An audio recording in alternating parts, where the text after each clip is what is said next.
We live. It's the AMF show. Coach J Vaughn back in the building. Episode 8. Got my guy DC with me, Darnell Cummins. Before I let him introduce himself, just want to bring everybody up to speed with what's going on with Almighty Force basketball. So for the first time ever, we did a media day with the kids. We did a media day at 226 last week. It was epic. The kids loved it. They enjoyed it. A lot of pictures was taken. Shout out to everybody that was in the building that assisted with making that possible. Appreciate you all, man. It was dope. It was a great time. Shout out to Sony Sniper, the photographer. Shout out to all of my coaches and my staff who made it all possible. The next thing that I want to talk about that we're doing this upcoming Saturday is opening day. Opening day taking place this Saturday. So if you are able to be present for that, pop out, come support the kids. You know what I'm saying? It's a good look, you know. Now, with all of that said, let's properly introduce my brother, my dog, from young. And I mean, we grew up together kinda. I'm a couple years older than him, but his name is Darnell Cummins, aka Nels the Legend, aka DC. Yeah. What's up, my brother? What's going on? What's up, man? I'm glad to be here.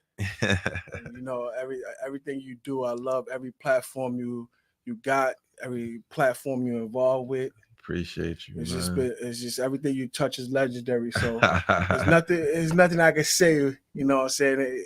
I love it, man. I love everything you're doing, man.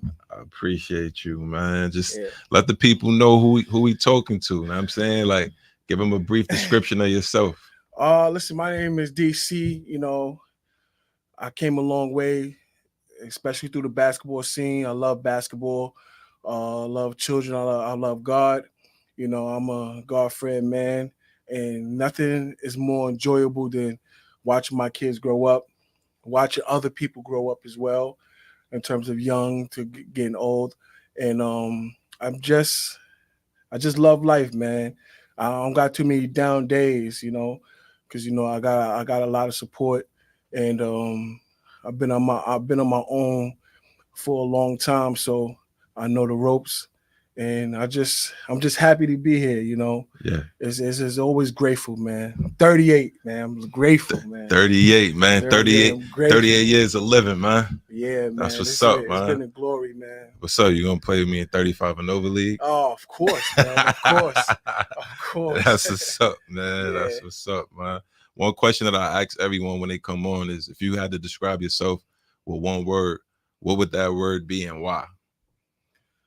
It would be one word.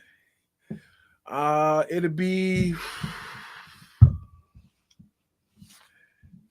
glorious. Glorious. And why? Because you know, a lot of my process when I do things, I actually do it to win. Got it. I do it because I love it. Yeah. I do it to get the most out of it. That's what's up. So that's why one word to describe me is glorious, because I put my heart into it. That's what's up, man. I'm gonna share a quick story about DC. So DC has been my dog forever, man. Like, Word. I remember one day we was at Ajax Park and you had like a 30-point game. You know what I'm saying? You actually made the game-winning shot in this game. Yes. You know what I'm saying? And after you made the game-winning shot and everybody started leaving, you hung out with me and helped me clean up the park and pack the car up and take it home and unload the car. You know what I'm saying? That's a fact. And that was like, you was like the only person, the friend that I ever did that with me. So I appreciate you for that, but it said everything that I needed to know about my dog, man. So I got a segment called 21 Questions. I ask you 21 questions, rapid fire, and you answer them with one word or the least amount of words possible. It's like a rapid speed type of thing. You know what I mean? Yeah, let's go. We're on Bars and Hoops Radio, so we're gonna talk about hoops, but we're gonna tap into a little bit of music. You know what I'm saying? So the first one is, who's your favorite rap artist of all time? All time, 50 Cent. 50. Okay. 50 Cent for sure. Yeah, he got me through college, all that. Yeah. Yeah, that's Big my 50. big 50. Okay. Okay. All right. Who's your favorite rap group of all time? G Unit. No doubt about it. G. That's it right there, All man. right. All right. Who's your favorite R&B artist or group of all time? R&B artist, I say I like Tory Lanez. Tory Lanez is nice. Tory Lanez, That's a man. fact. I don't got no group, man. All right. Say that. What song you listening to currently that's on repeat, like regularly, like you listening to it? I ESTG. ESCG. What's the song? What's the name of the song? It's called All My Life. All My Life. All right, I gotta tap into that. All My Life, ESTG. That's my son right there. Okay, I'm putting my playlist together. I ask everybody that question, and then I jump in the car and I just add it to my playlist type of thing. All right. Who's your favorite artist of this era? Any genre? Two genres, R&B and rap. I like Lil Baby. Lil Baby is nice. Lil Baby is good money. Yeah, and versatile. I like what's the R&B dude name? I just started listening to this dude. Vori. Vori? Ah, yeah, Vori nice too. I just started listening to him. Okay. Yeah. All right, that's what's up. Yeah. Your favorite basketball movie? Favorite basketball movie? I think Glory Road. Glory Road? Glory Road, yeah, that was a good one, man. It's about the lessons that he was teaching, and like it don't matter where you come from, where you are, what kind of people you're playing against. It's just about the team camaraderie and championship. That's a fact. All right. Your favorite pro basketball team of all time? With the team and the year. Oh man, NBA. It gotta be. It gotta be the Bulls. Okay. Gotta be the Bulls and then like the 90s. All right. You know okay. I really went back and YouTube and all that. I watched everything. All right. So who's your favorite pro basketball player of all time? Yeah, it gotta be Paul Pierce. Paul Pierce? Paul Pierce is my favorite. Oh, Paul Pierce. I mean, KD's my man. Like, he's 100 grand. Yeah. But Paul Pierce I really seen like him go through a lot on Boston, and I seen him like finish a lot of dudes that I had respect for. Right. And he went at him. That's what I like. The underdog. See him, I go at him. He ain't take no days off. Right. He got 30 on some of the best players in the world. That's a fact. Who would you say is your favorite pro basketball player currently, right now? Well, KD. KD? For sure. KD is a weapon from God. Word to everything I love. He's a weapon from God, man. That kid is so nice. And you know what I'm saying? Yeah. I got everything from him, you know what I'm saying? Yeah. Sneakers, jerseys, all that. Okay. KD he's the my best guy. Player. All right. So if you had to pick a player, a pro in the NBA that you would say your style of players, I mean the way you play ball, who would that player be? Right now, wow. It gotta be, wow. This and that. Oh man. Can you come back to that one? Oh my goodness. Yeah, we come back. Yeah, we come back to that one. All right.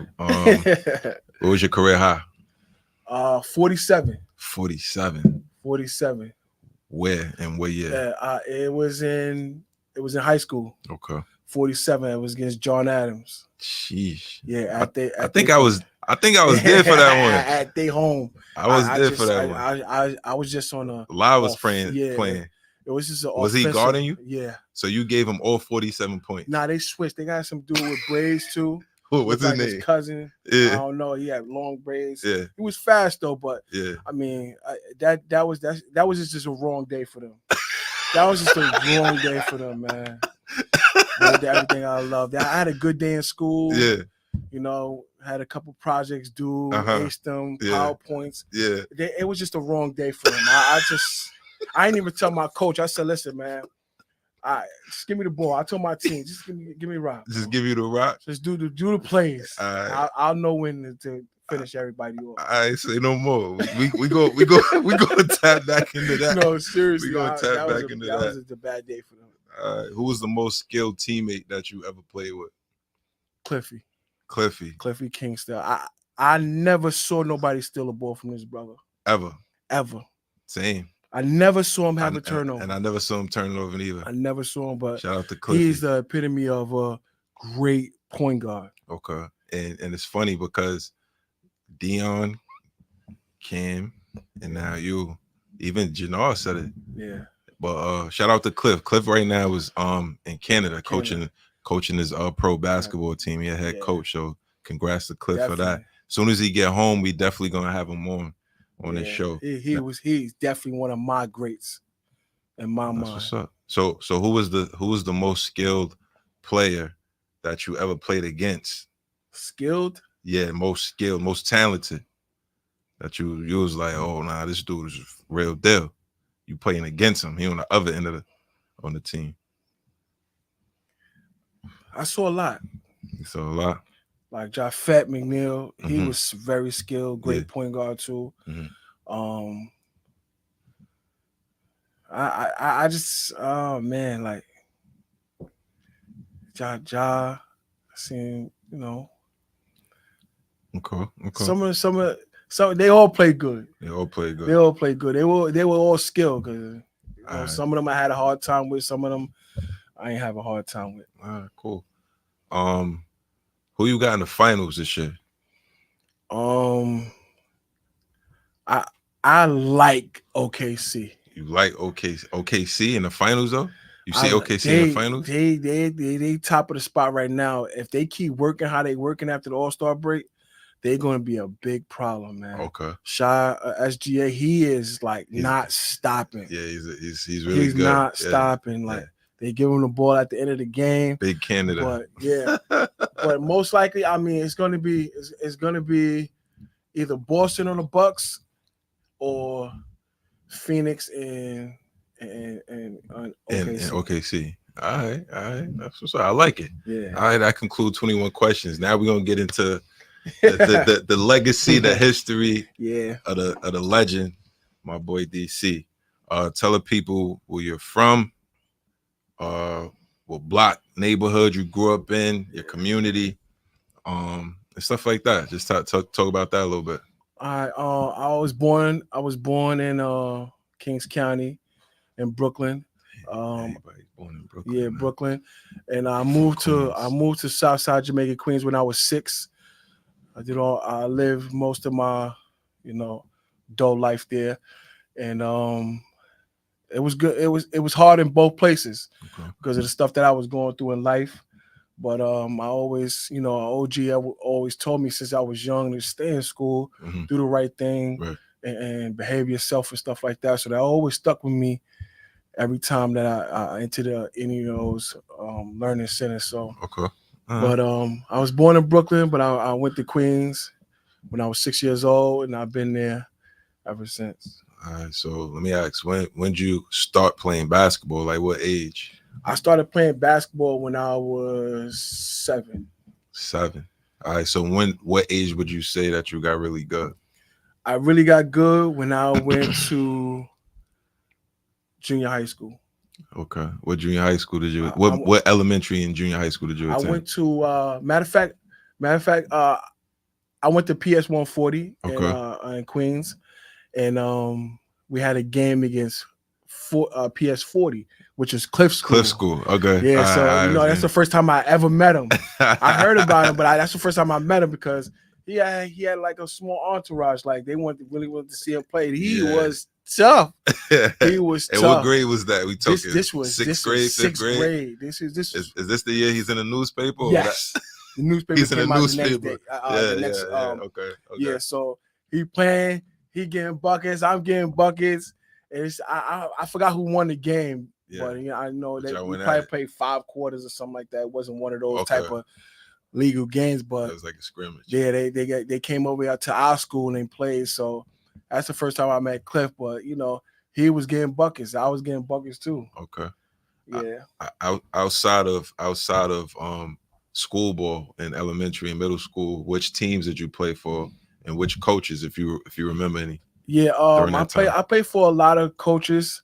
Most of them was like hood coaches. Some of them, you know, I tried out for Cat one time, made it, played for him about a couple months. Okay. But Mike Joseph, Mike Joseph, Jamaica Warriors. Jamaica Warriors, yeah, man, he was good, man. He lived up the block for me. Yeah, you know, he was a real good, sincere guy. Yeah, loved the sport, and I played for him most of my time in Queens. Okay. But then I went over to my junior year.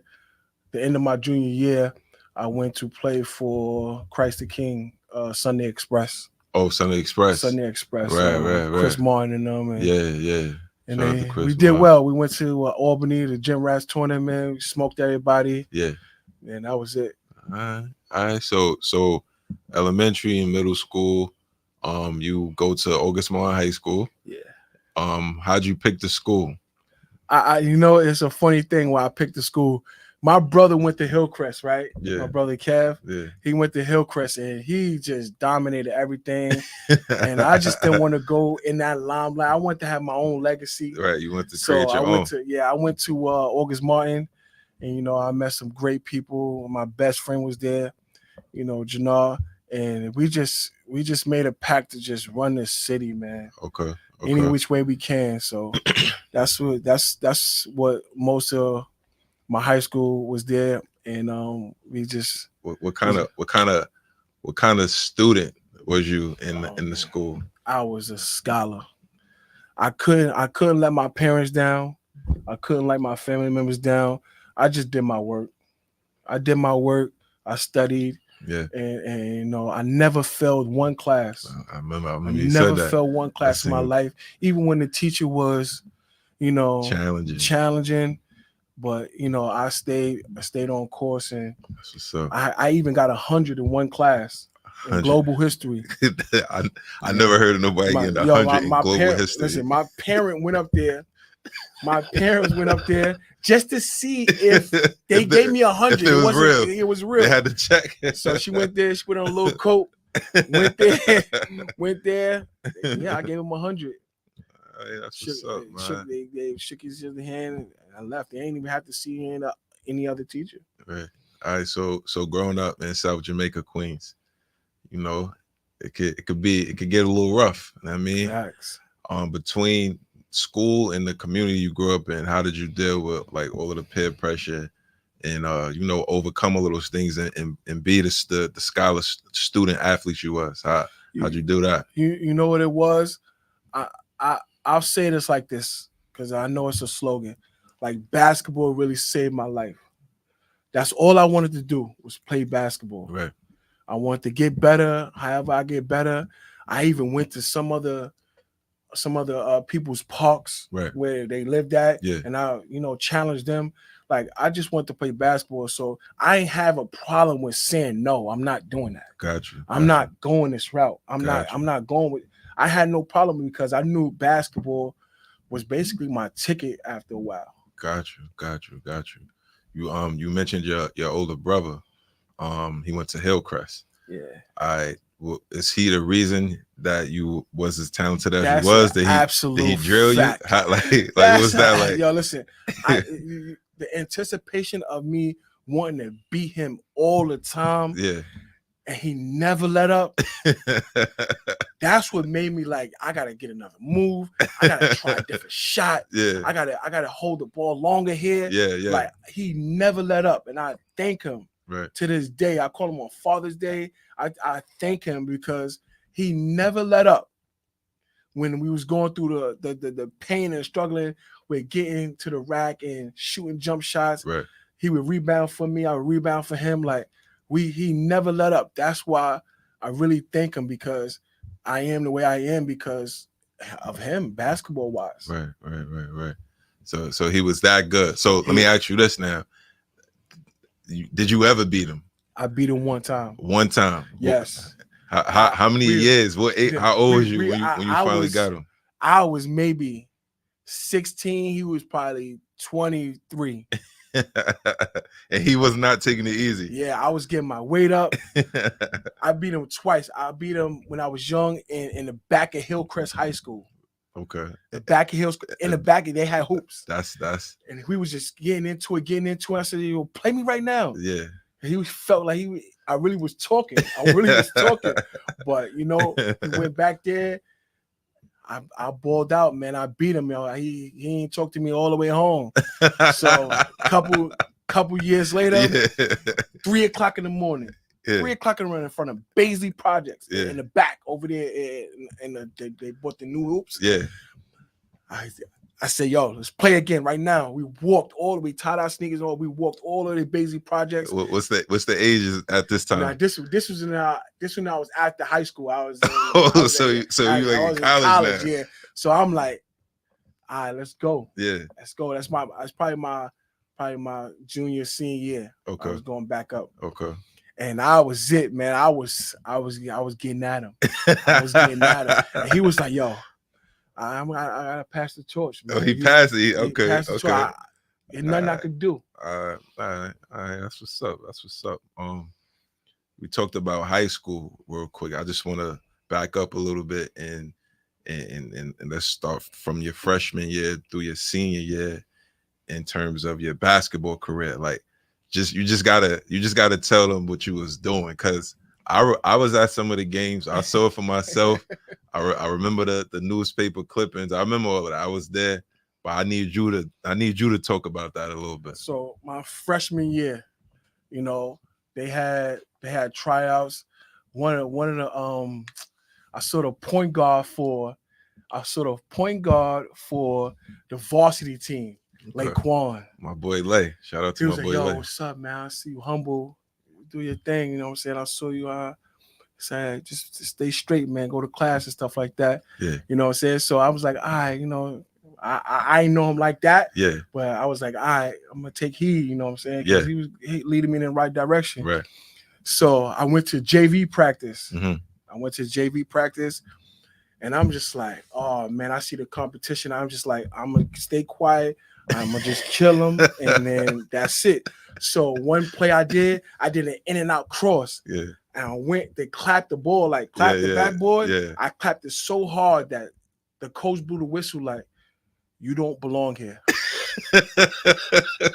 Where'd you belong? I belonged in varsity. They was having practice in the other gym. That's crazy. So he in the middle of the practice, he stopped. Coach Cohen, he called the coach for varsity.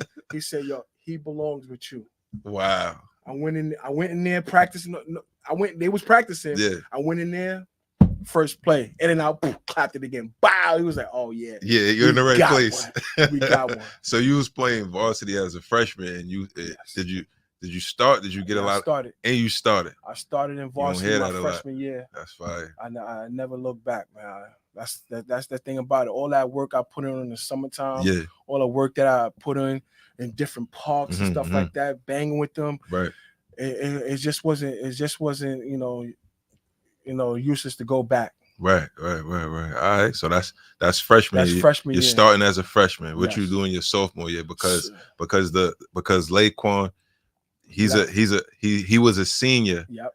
At that as a freshman. So now he's gone. Yeah. All right. So what's going on your sophomore year? Basically, my sophomore year, all the attention's on me because I was doing my thing within, and some of the local high schools and stuff, they started catching on, like, watch out for him, watch out for him, watch out for him. So I got to the gym, I got to the parks, and I just started balling, making sure that my stuff stayed up. And my sophomore year was even better. Yeah.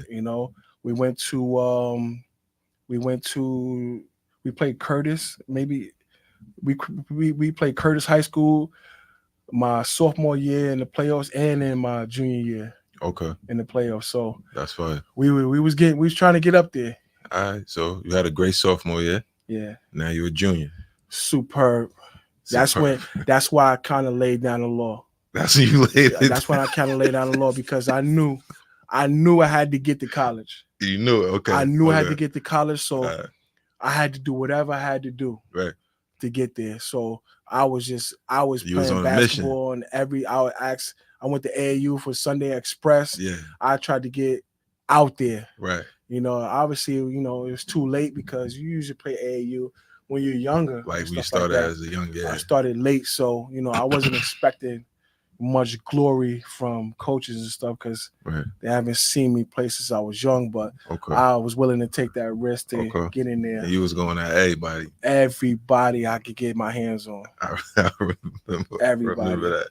How about your senior year now? Yeah, my senior year was pretty much good. I had Janelle Harrison. Yeah. He was my He on the live right now, man. Yeah, he had Janelle Harrison. He was my guy.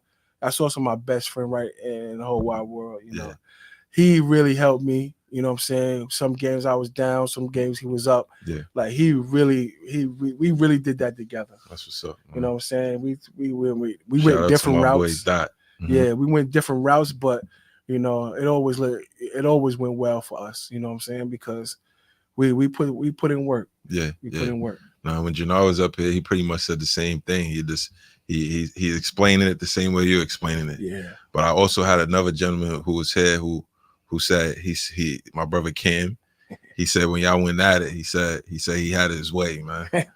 But let's hear your side of the story now, because Kim was making it seem like he did whatever he wanted. Y'all couldn't do nothing with him, and that was he had his way with his team. He had his way with his. We had first of all. Uh-huh. I know he's talking about, but I'm just saying we had Ike on him. Ike is our lockdown defender. Ike was up here too. He did the best he could. But he didn't have his way. He didn't have his way.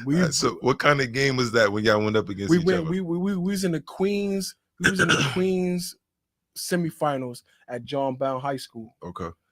And we was just getting at it. I had like 15 boards. Yeah.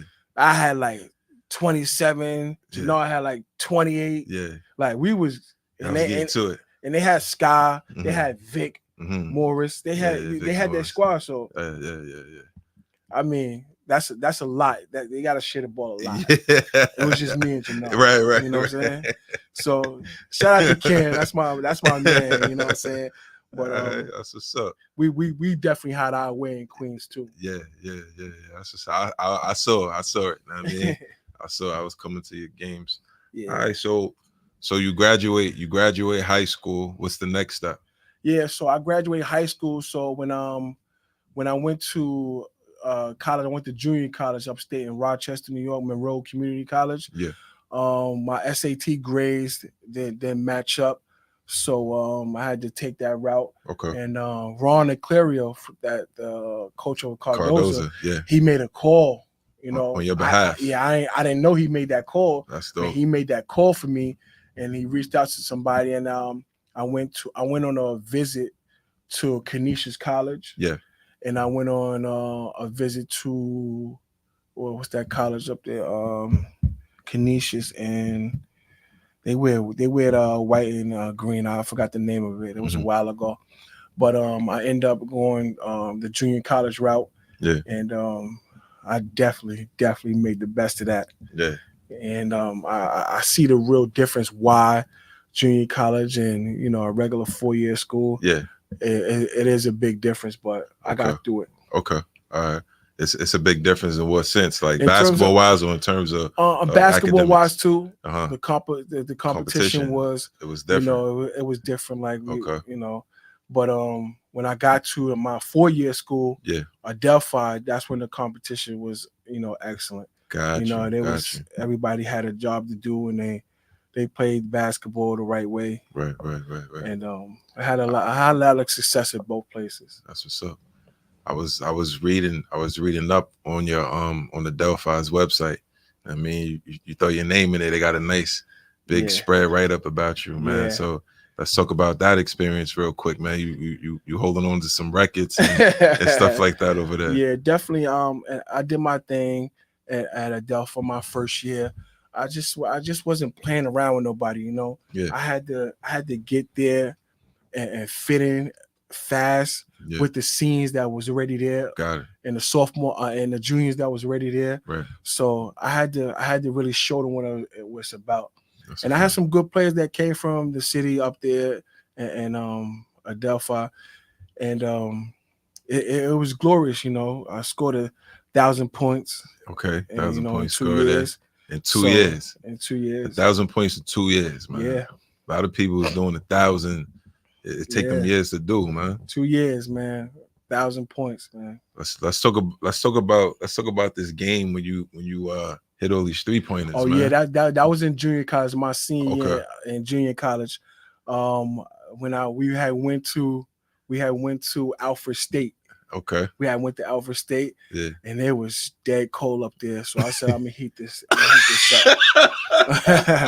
It was super cold in the mountains. It was super cold up there. And you so say you was gonna heat it up? I was gonna heat it up. I came out there and I warmed up a little bit. Then I went back in the locker room. Yeah. I hit 9 straight straight triples, man. I had the whole gym in a frenzy, man. That's and crazy. we was away. And y'all was away. You know what I'm saying? I kept that article close to my heart. Yeah, you know you what I'm got saying? to, man. I just flamed everybody, man.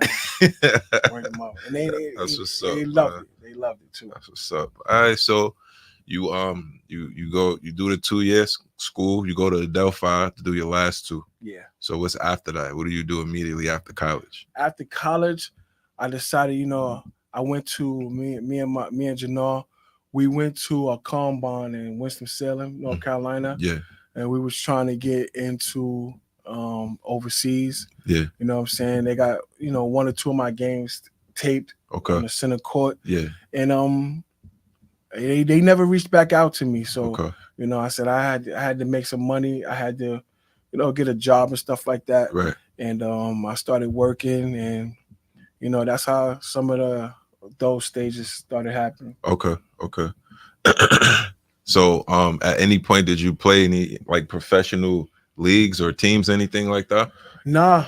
Okay. I never pursued it again because I had to pay. I had to pay $500 for that whole combine. Yeah. But it was worth it. You know what I'm saying? I was willing to, show them what they got.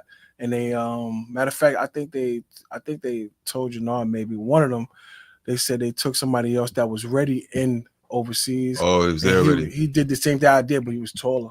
Oh, okay. Got you. So, All right. I was just like, all right, whatever. I can't keep paying $500, and I need somebody to really see what it's about. So let me ask you this now. I know at some point you started to pour into like young people, like preparing them for their basketball journey. Like talk about that a little bit. Yeah. So obviously it started right back over here with you, coaching the little kids. You know what I'm saying? Yeah. Coaching the little kids, and I could see like the huddle and they grasping onto, and they paying attention to some of the words I'm saying, and, to get better. Right. So anytime I come across a young person, whether it's basketball, life issues, or whatever, right, I try to focus it on like, you got to be positive about what you got to get into. That's a fact. You can't have that negativity around you, and can't have the negativity like right in front of you almost. Just do what you got to do. That's a fact. Do what you got to do and see how it works. Okay. All right. Because you shoot the ball really well, man. You know what I'm saying? So I feel like you need to share that with the young Definitely. ones, up and coming ones who's interested in getting their jump shot as good as yours, because you can still shoot it. That's a fact. I mean, I don't go away. That's a fact. It don't go away, man.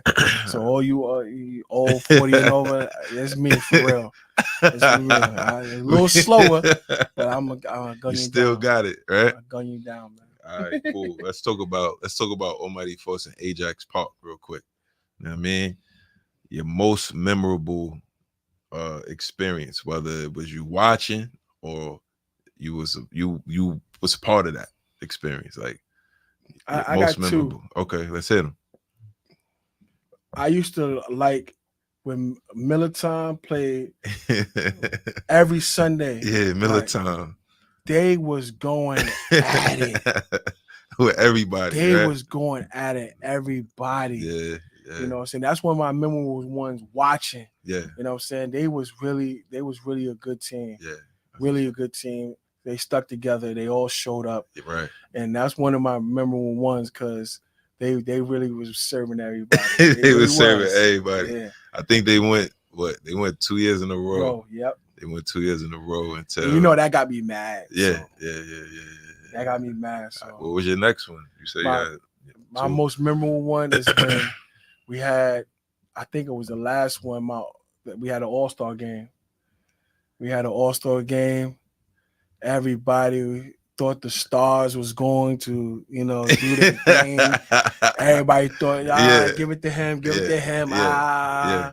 But they gave it to me. Right. And I gunned them down. And you gunned them down. And I hit the game winning three. That was that. That was that day. That was that day. I had the game winning 3. Yeah. And, I MVP believe of that game. Yeah, I believe that's something I just do. That's something I just do. Like, I'm not afraid of those moments. Right. I love those moments. I just came to play, man. I don't care who was there, man. Right. And we had some stars that really fought. They was getting not to take nothing from them, but yeah. I'm just saying, like, it was my day, man. It was your so was your day though, man. Yeah. You hit that 3. I had a lot of days. I had a lot of good days. That was good. Yeah. How about outside of Ajax? Because we had tournaments in multiple gyms. So if you could think about another memorable moment that you might have had. Yeah. One of the other memorable moments, only the ones that was dead know what's going on. Like Janal, Cliff, Dion. Yeah. All they know. We went to Left Rack City for the chip. And a lot of my teammates couldn't make it. Yeah. You know what I'm saying? Yeah. And we only had 5. Right. And we was like, listen, we're gonna do this, do that, just keep running, do everything fast. Right. We're gonna work, we're gonna win. Right. Yo, we was killing them. They had a whole Left Rack section. They had a whole Left Rack team. It was the home team, right? It was the home team. Yeah, of course. But we walked out with them 7-foot trophies, man. We walked Kenny out. Anderson tournament, Kenny right? Anderson. Shout out to Kenny Anderson, man. Word them up. We walked out with those trophies. Yeah. I did my thing. I was throwing alleys. We was clapping on them. We was just running through them. That man. went crazy. Dion went crazy. Cliff he had like 30-something assists. Right. We was just balling, man. We was really balling. That was super fun too. Right. I ask everybody that hoop the way you did on the level that you did, like super talented. What you think it would have been like if you grew up in the social media era? Man. If I had half the stuff that's going on now, right? Like I would have them taping me shoot, like the rotation of the ball, all that, right? Because I really shoot really good. That's a fact. I really shoot really good, and I take pride in that. I put my money. I'm very proud. I don't care if I'm in a wheelchair. I'm shooting it the same way. I don't care if I'm playing against an 8-year-old kid. I'm going to shoot it the same way. No mercy. I have no mercy because my brother instilled that in me. Right. And that's the only way I think good basketball players will learn. Right. When they don't let up. That's a fact. Don't let up. That is a fact. That's a fact. So I wanted to ask, throughout your journey, your whole entire basketball journey, if there's anything that you think you should have done differently. Like, was there any regrets or anything like that? Just talk about that a little bit. I got a couple regrets. I mean, I should have tapped into the AAU when I was young. A little earlier. I believe a team needed me. Mm-hmm. You know what I'm saying? I had what it took, but I was in the hood, man. I was in the hood. They had to come find me almost. Right. I didn't have the opportunity to just go to different places. Yeah. And that would have changed a lot. It would have changed a lot if I would have been out there at some of them games in Glen Falls and stuff like that. Right. It would have been way different. Way different, man. Agree. And that's what I regret, man. Not playing AAU, and that's basically my main one because I started late. You got more exposure there. Yeah, everybody was sanctioned already. Right. Okay. That's what's up. So that other than that, that's the only thing you feel like you would do differently. Yeah, I mean, it's my dream to go D1. Okay, It was my dream to go D1, but you know, I had to work with what I had to work with. got you. You know what I'm saying? If I had one person and write me a letter, I had like two big games in terms of seeing those big people, Got you. you know, hoping they notice me. Yeah, So that's what I was dealing with. Man, it wasn't so much proudful, but I just didn't want to run up to them. Yo, I yeah, used to yeah, go to their neighborhoods and PALs where those kids used to be at, yeah, and I thrashed them, but they wouldn't tell nobody like it was yeah. me. You know what I'm saying? But Got I you. wanted to keep it like that. Yeah, But yeah, yeah. Makes sense. I wanted people to just speak for me Right, right, right, because right. of what I was doing, Okay. and Okay. that kind of held me back, and it kind of set me good too. Got you. All right. So I wanna tap into to what you currently doing in terms of basketball. Like, so a lot of people don't know exactly what we do. Yeah, You know what I mean? So when I'm talking about at work, yeah, so the kind of work that you're doing right now in the jail setting is like some remarkable work. You know what I'm saying? It's been advertised, it's been on the news, it's been on a lot of different platforms, all of the stuff that you're doing. Just talk about that a little bit. Like how did you get involved with that? How did it yeah. come about? And like just talk about some of the things you've done so far. Yeah, so I actually First we gotta let people know exactly what you do. yeah. So I'm a correctional officer in RDC, and that's a adolescent adult jail, Yeah. and I kind of mentor and help build up these young men to be really who they are, or to see a different thing in their lives that they thought they wasn't, and try to motivate them to see you can do it. Right. You That's a know, fact. they've been hearing all the time that they can't do it, so Right. they pick up different things from the streets. Right. So my thing was, when I was in the housing area, I used to promote the same thing, like y'all here doing gang stuff and all that. What can you read? Right. Can you write a letter? Right. Can you do this? Can you know what a resume is? Right. You know how to tie a tie? Like, that's the stuff I was getting at to them. Right. When you was in the But housing area. when I was in the housing area, Okay. so now it's definitely full force, because now me and my brother Big White, Shout out to Big White. yeah, my brother right there, man. Yeah. We had started. It was a housing area that was so active and violent Mhm. that we had to take them out to the yard Right. every day, Right. just me and him. Right. So what we did was we came up with a plan. We're gonna be stern with them and let them know, like, good stuff could come out of this. Right. If they see you outside together, they're gonna be like, "Ah, man, I'm fighting this dude over here. He down with them, but the guy that's I'm with is in the yard with the other op." So that kind of made it good for us, because now everybody's together.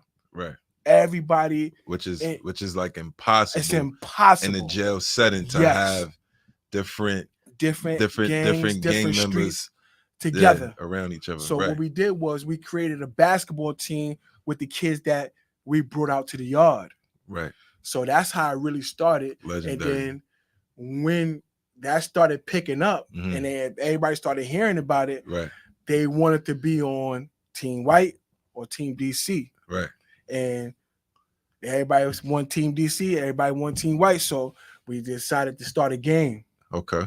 So when we played that game, everybody came together and shook hands and stuff like that, and they got and spread it out. It spread it to Okay. each and every one of them and they friends. Right. So now we about to start an epidemic of something that people thought couldn't happen. Right.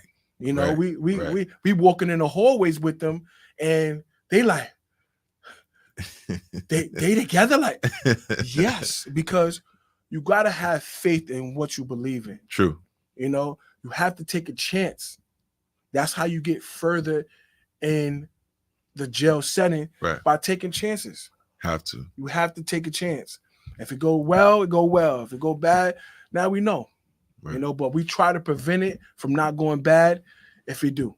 Okay. So now what we do is we got this basketball game going, and now everybody wants to be a part of it. But the violence was still there. Okay. Not per se with the people that we were working with, but the violence was still there in the jail. Right, in the facility. Yeah. So, you know, I as a God-fearing man, I sat down and said, Jesus, you have to show up here Mm-hmm. because these young men need you. And that's when PT came. PT is a pastor from Orlando Okay. who came into our jail setting. Okay. He bought a one-way ticket. Okay. A one-way ticket. A one-way ticket. Wow. That made it personal. Yeah. That he has to come and do what the Lord says. He had to come and maintain a aura Mm-hmm. to help. That's a And beautiful to this thing. day, Yeah. he is helping everyone. Staff, I see. he helping inmates. I gotta meet him. He's helping the older ones. Yeah. And when he comes, it's just like everybody feels free. Some of them even cry because that man of God, he is what these young men need. Okay. Young men, he is what they need. All right. And I'm so thankful because I prayed and he helped. He came through. Yeah. Yeah. And it's been a pure amazing ever since, you know? Yeah. Pure amazing. Talk about some of the people who are involved now. I see some influencers, some artists that come through to talk to the young people. Just talk about that a little bit. We got some people and Lala Anthony. Yeah. She comes through with her team, Brittany and Octavia. They come through with their initiative 360, which is like a full turnaround of their lives, right? And what their goals want. Okay. And so like a turnaround, and it's more realistic.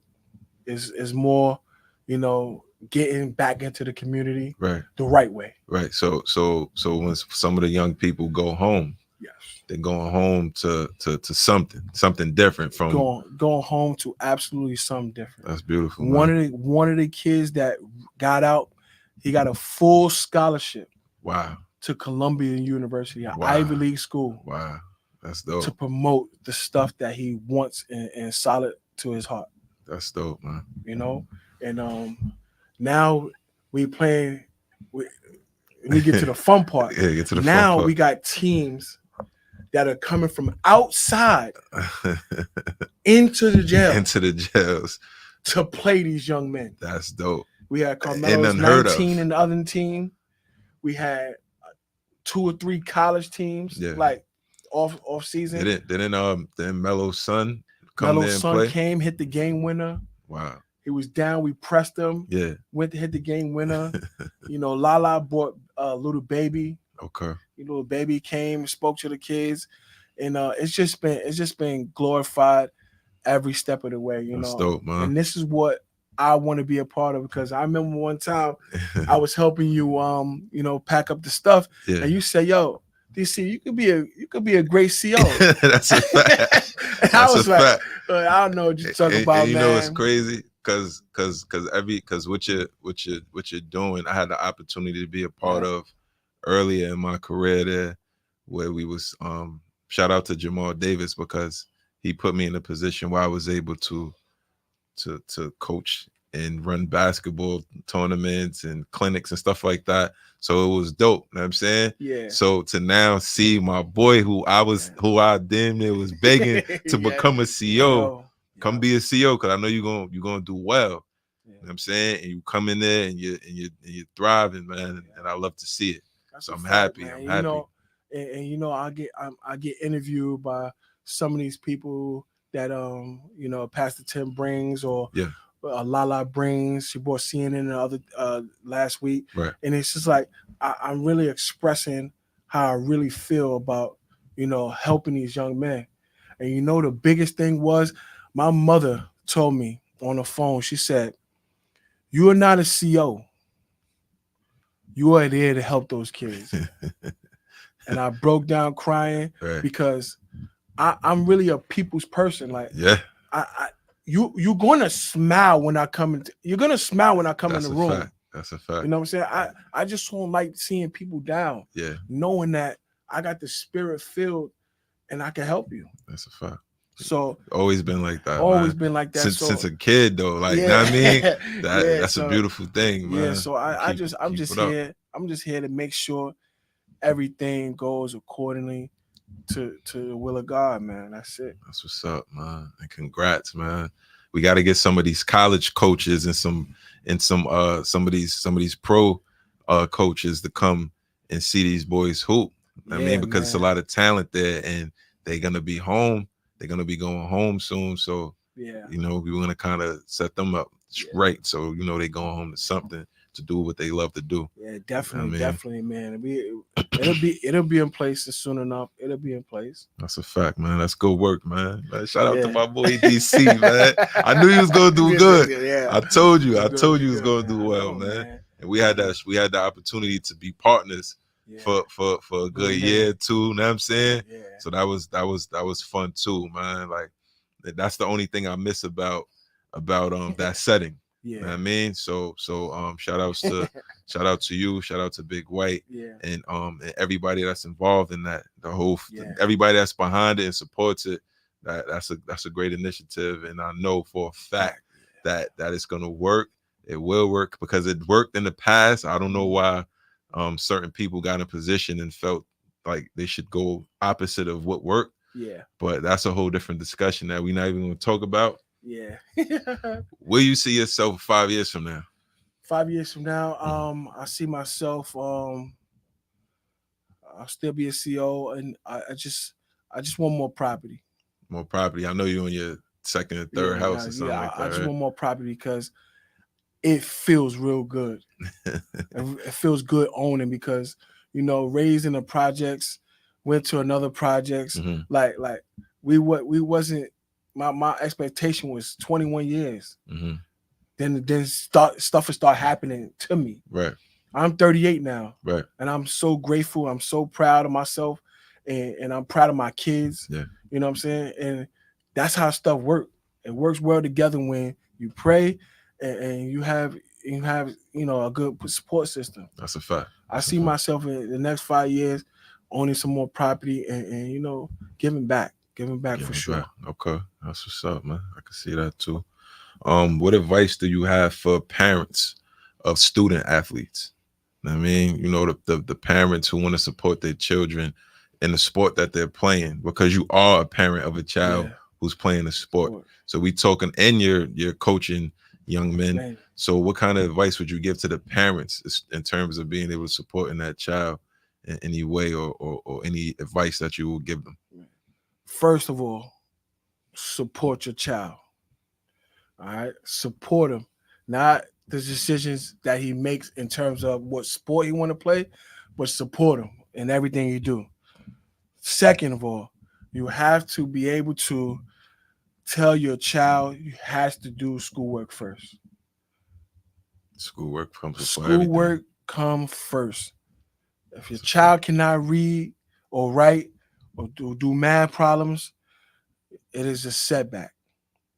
Do not be one of those parents where you tell yourself like, oh, my son's doing great in school, varsity, but you get his report card is not how it's supposed to be. So make sure you support your kid, and student first, athlete second. That's a fact. It'll work out. Yeah, it's great advice, man. At the close of each show I ask for motivational words to give, not to just the advice that you gave, but to people in general. You know what I mean? If you have something motivational to give to the listeners, the watchers, what would those words be? You gotta be yourself. You gotta be yourself in every situation. If you're trying to be somebody else, it's not gonna work, because they're gonna expect you to be that person when the time comes and you don't agree. You don't feel like this part they asking about is what you do. Be yourself all the time. When I got this job at the jail, I was not going the route that every other officer was going. I knew myself. I knew the demographic of the kids that was there, and I met them at a place where I knew it would work. So you got to be able to adapt to your environment and be cautious, because if you're not who you say you are, eventually it'll catch up to you. That's what's up, man. That's good stuff. Yeah. That's good stuff. Powerful. Gotta go back to that question we skipped. Yeah. Let's go. Let's tap back into that, right? Yeah, We got to get back to that. That was what was that? The most skilled. That was the most skilled player that you played against. The most skilled. Nah. Not the best skilled one, because I said everybody. Yeah. It the was best that one. skilled. The most skilled player that you played against. That gave you trouble. You know what I'm saying? Because I know what you do. Like, we all know what you do, but they gave you like, oh nah, this is different. I really don't. It ain't one person in the world. It's one. It's one person, man. It's just that I had a. I'm from the hood, right? I'm from the hood, right? I had a secret vendetta against. I don't even know if he knows. Mm. This dude named Marlon Smith. Oh, Marlon Smith. We had a game, and we had a game in Allen Garden. Okay. Right? Yeah. This dude comes in. He got 2 polo shirts on. What are you talking Flip about? the collars up. He got on 2 polo shirts with the collars. One was pink, one was green. So I'm like, who does dude think he is? Oh, so, yo, I said khakis. I said, I gotta serve him. Yeah. I gotta serve him because he think he was already better than us. He think he there already. I'm coming with all types of WWE shirts and stuff like I took that to the heart. I said, all right, he got 2 of them joints on, and them joints is like 75 a piece. 75 pop. Yo, so I said, all right, I'll tell my team, let's go hard. Let's go hard on the warm-up line. 30. But he was coming at me. Yeah. He's so skilled. Yeah. Hesitate, bump at the right moment. At the right moment, yeah. But I gave him his props, man. Okay. I gave him his props. I don't know if he noticed to this day. It was me. I'm older than him, you know what I'm saying? But he definitely I took a stereotype. Yeah. And it wasn't even supposed to be like that, because he was actually a very good player. Yeah. He's skilled. Yeah. And he knows how to be a point guard. He knows. Right. But I took it upon myself to say, like, none of my people in the hood just wear that. Right. You know what I'm saying? So I thought it was almost like, you know, not hating, but I'm just saying, like who we gotta know who you are. You are.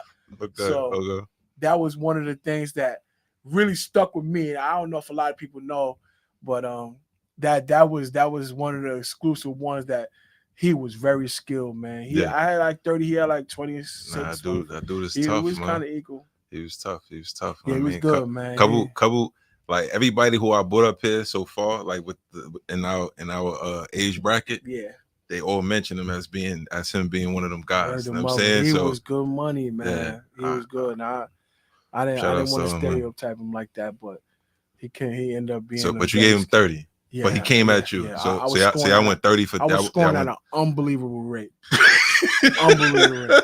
I want to make sure his organization felt that. They felt that. They felt that. Yo, listen. Yo, we about to wrap this up, man. This is my brother DC Darnell Cummins. Thanks for coming, man. No doubt, man. I appreciate you, man. And keep up the great work that you're doing and within the community, within the jail setting, your household. Much love. And man. Yeah. We catch up again soon. Yep. It's the AMF 2024. show. AMF show, Coach J Vaughn. And we out. All right, we out. See y'all later, man. My boy. Yo, that is funny shit.